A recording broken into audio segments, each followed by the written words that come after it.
Hello students, अब हम देखेंगे कि शिक्षा की विकास यात्रा किस तरह से और आगे बढ़ी। इसके पहले हम जान चुके हैं एनसीईआरटी, एससीईआरटी, एमएससीईआरटी के बारे में। अब हम यहाँ पर देखेंगे कि महाराष्ट्र राज्य पाठ्य पुस्तक निर्मिति और अभ्यासक्रम संशोधन मंडल यानी बाल भारती, इस संस्था की स्थापना 27 जनवरी 1967 को पुणे में हुई। शालेय विद्यार्थियों के लिए पाठ्य पुस्तकें तैयार करने का कार्य बाल भारती करती है। अब बाल भारती का क्या कार्य है? स्कूल के जो स्टूडेंट्स हैं उनके लिए जो आप बुक्स पढ़ते हैं, आप देखेंगे कि बुक्स में लिखा रहता है बाल भारती का नाम। तो यही संस्था पाठ्य पुस्तकें तैयार करती है और ये पाठ्य पुस्तकें मराठी, हिंदी, अंग्रेजी, उर्दू, कन्नड़, सिंधी, गुजराती, तेलुगु, ये जो जितनी भी रीजनल लैंग्वेजेस हैं, इन 8 भाषाओं में ये पाठ्य पुस्तकें तैयार होती हैं।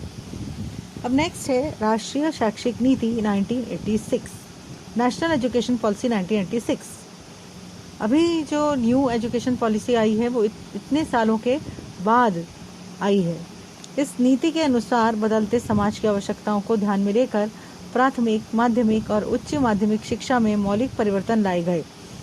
तब ये जिस तरह से समाज में परिवर्तन होते रहते हैं, विश्व में परिवर्तन होते रहते हैं, तो ये बहुत आवश्यक हो जाता है कि वो अपनी शिक्षा नीति में भी परिवर्तन लाएं।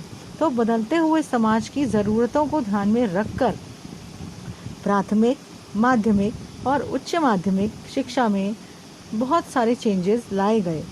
इस नीति के अंतर्गत सभी राज्यों के लिए एक न्यूनतम राष्ट्रीय पाठ्यक्रम सुझाया गया कि एक जो मिनिमम स्टैंडर्ड है या मिनिमम जो सिलेबस है वो पूरे सभी राज्य में, सभी राज्य जो हैं इस देश के, वो सब उस सिलेबस को फॉलो करेंगे। इस नीति के अनुसार ये अपेक्षा की गई है कि भारत के सभी विद्यार्थियों को एक समान शैक्षिक अवसर प्राप्त हो। प्रत्येक राज्य की अपनी सांस्कृतिक, भौगोलिक, ऐतिहासिक आवश्यकताओं के अनुसार राष्ट्रीय पाठ्यक्रम में लचीलापन लाने के लिए अवसर रखा गया है।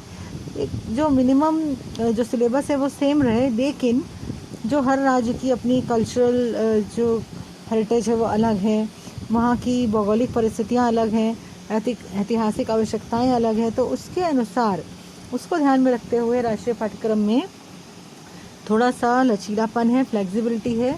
वो राज्य के अनुसार उनको फ्रीडम दिया गया है राज्यों को कि वो अपने राज्य के हिसाब से अपनी पाठ्य पुस्तकें तैयार कर सकते हैं। राष्ट्रीय शैक्षिक नीति वर्ष 1986 का प्रभावशाली कार्यान्वयन होने के लिए राष्ट्रीय स्तर पर एक कृति कार्यक्रम तैयार किया गया।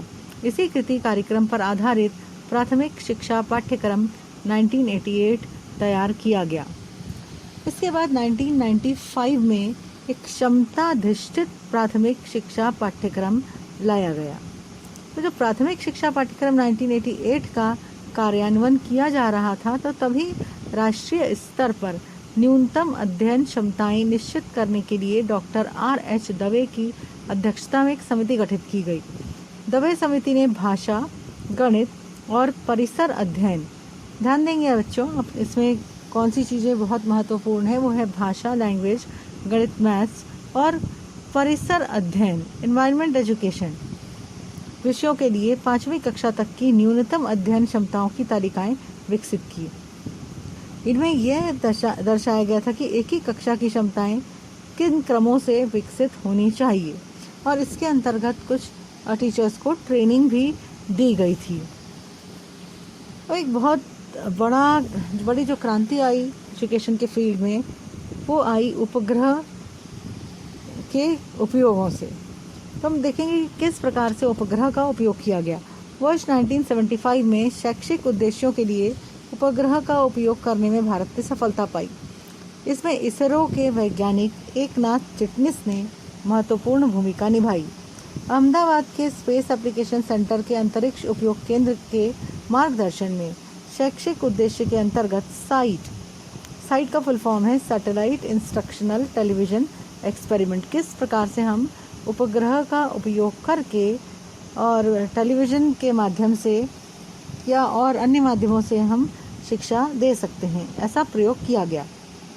शॉर्ट में बोलते हैं सैटेलाइट इंस्ट्रक्शनल टेलीविज़न एक्सपेरिमेंट, और यहीं से उपग्रह के माध्यम से शिक्षा प्रणाली की अवधारणा, वो जो कंसेप्ट था कि किस प्रकार से हम उपग्रह का यूज़ कर सकते हैं एजुकेशन के स्प्रेड में, वो सामने आया। इस उपक्रम के लिए अमेरिका ने भारत को सहयोग दिया था। इसी के माध्यम से ग्रामीण क्षेत्रों में गुणवत्तापूर्ण शिक्षा प्रदान करने की सुविधा उपलब्ध कराना संभव हुआ। Thank you.